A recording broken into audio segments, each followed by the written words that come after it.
Well, it took 60 episodes, but we're finally covering the Fantastic Four again. Unless, of course, you count event comics like Secret Invasion and Fear Itself, where they popped up. Now, why did it take so long to cover another Fantastic Four story?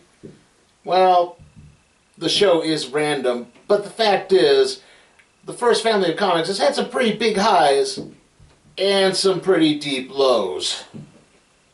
Obviously, the Fantastic Four was the book that made Marvel Comics in the 1960s. Thanks to the work of Jack Kirby and Stan Lee, the world's greatest comic magazine closed out the decade as Marvel's top-selling title. In the 1970s, however, the book slowly got passed by books like Spider-Man, The Incredible Hulk, and Thor, and the X-Men, and Tomb of Dracula, and Howard the Duck. The book would rebound a little bit in the 1980s with artist George Perez's run on the book, and this was followed by writer-artist John Byrne, who had a run that many consider to be second only to Lee and Kirby. The book fell into the same pits that almost every other comic in the 90s did, perhaps most infamously having the normally demure Sue Storm, the Invisible Woman, altering her costume to show a lot more skin, complete with a boob window in the shape of the number 4. The book would rebound in the early 2000s with a run by writer Mark Waid and art by the late Mike Wieringo. That was actually the subject we covered in the first episode of the Random Trade Review, though that storyline isn't exactly the high point of that run. Also in 2001, there would be a 4-issue miniseries teaming writer Grant Morrison with artist Jay Lee for the Marvel Knights imprint. I touched a little bit on Morrison in my review of The Last Days of Animal Man. He revitalized that character in the late 1980s. Morrison is also known for his surrealistic work on books like Doom Patrol and The Invisibles. He also had an acclaimed relaunch of the Justice League and was about to reboot the X-Men as well at Marvel.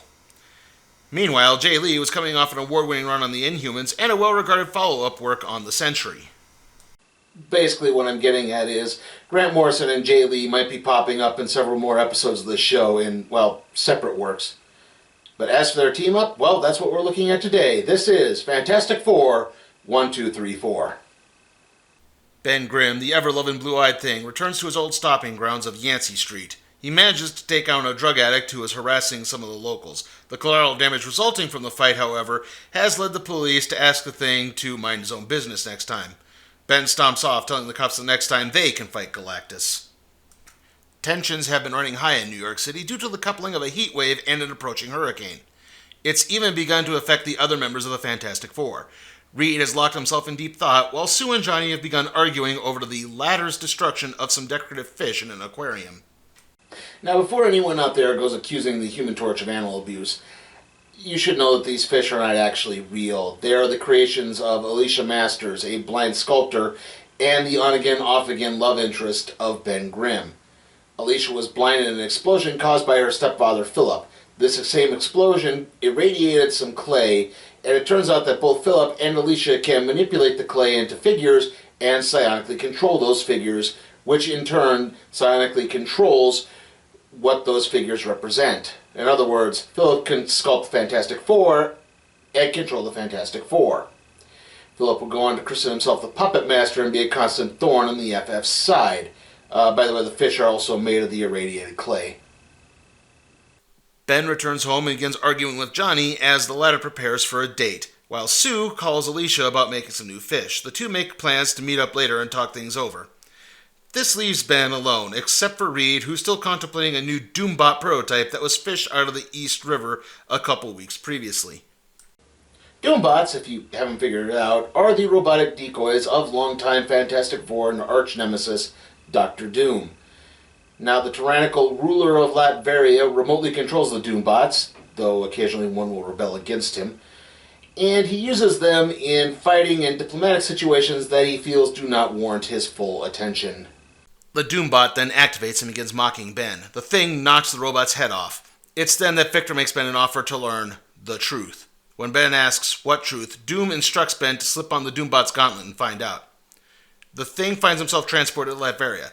There, Victor escorts Ben into the castle. Doom relates to Ben how the both of them owe their disfigurements to one man, Reed Richards. He then shows Ben a machine that has opened a portal in the space-time continuum. He explains that both he and Ben can enter the machine, travel back in time, and make it so neither of them ever met Reed Richards, meaning that they could both live a normal life. Ben enters the machine and immediately vanishes.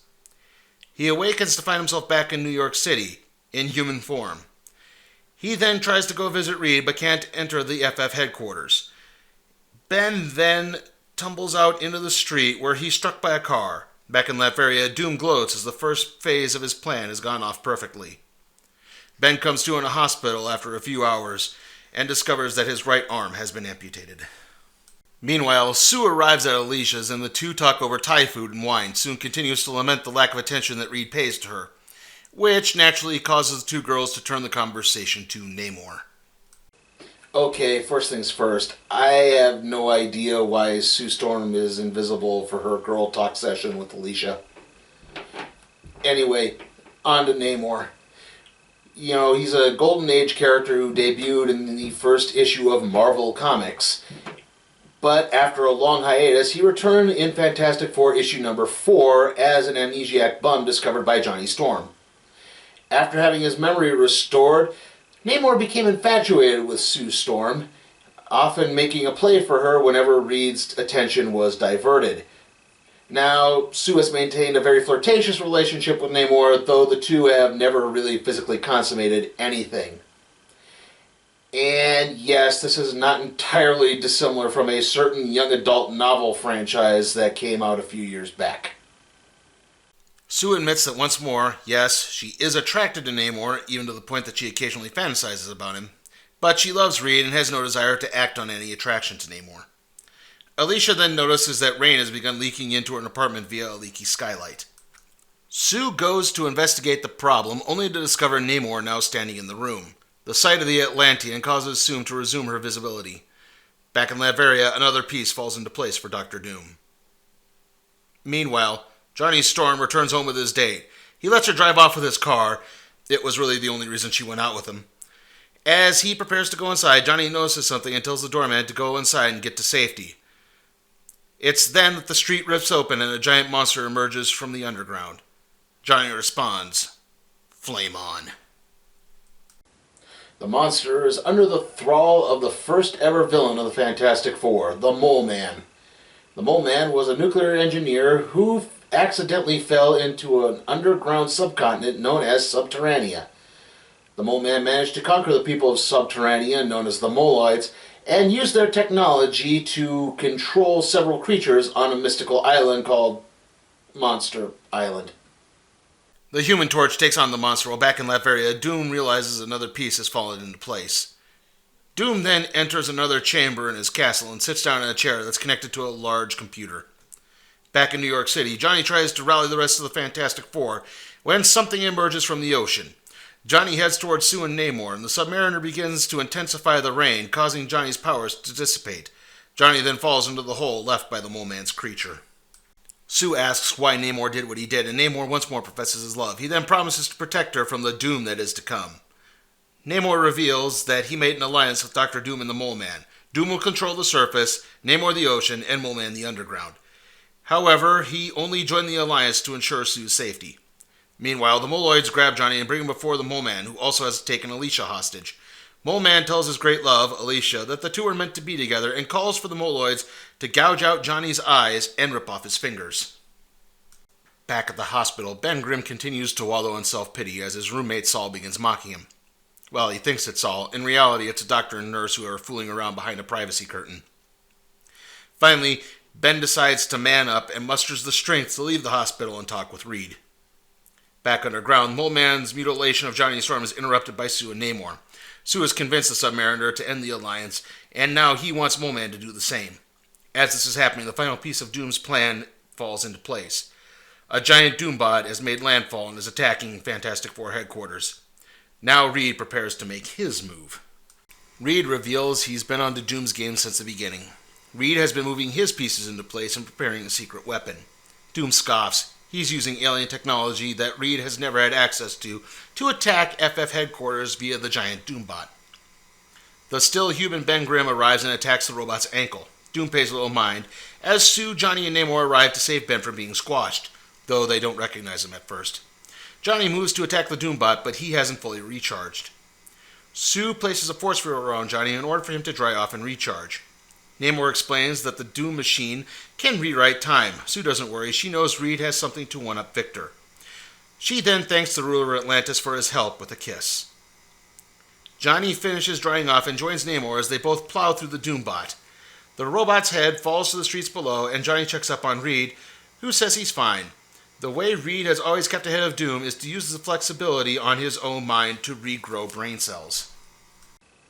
Look, we're already dealing with a man who can immolate himself and fly without harm, the king of Atlantis, and a woman who had been pregnant twice when she thought that this outfit was appropriate for everyday wear.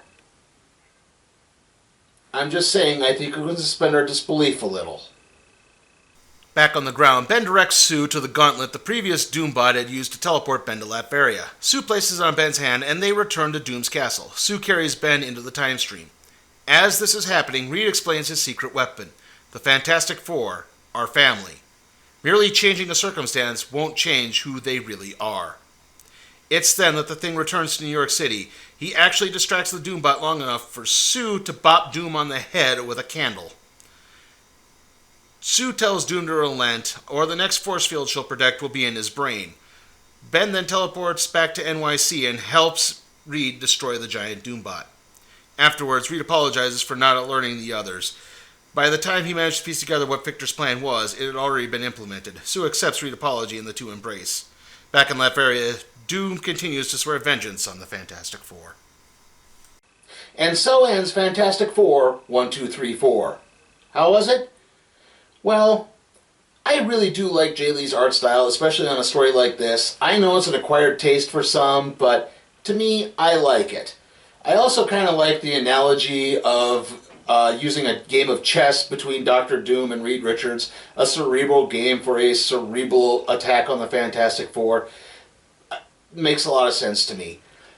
That being said, I do have some real problems with this. First and foremost, the pacing. I complained last episode how a 3-issue miniseries seemed to go by too fast. This 4-issue miniseries seems to go by too long. It feels really padded. Namely, the characterization, it just doesn't feel good at all. I mean, Johnny Storm is barely used. His storyline, whatever it is pretty dull.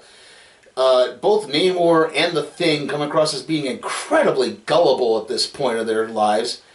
The Mole Man just up and vanishes. Not to mention, the covers to these issues are really misleading. There's no Reed looking on in horror where as Namor and Sue engage in a makeout session, or a fight between the Human Torch and the Submariner. I mean, yeah, those covers look good, but they don't really happen in the story, and it just feels a little weird. Also, Grant Morrison is a guy who can really write some really great adventure-type stories. And, well, this just isn't adventurous at all. This is boring. I'm going to have to give Fantastic Four 1, 2, 3, 4 a D. And that's really just because I really do enjoy the artwork. And with that, it's time what we'll be doing next time on the Random Trade Review.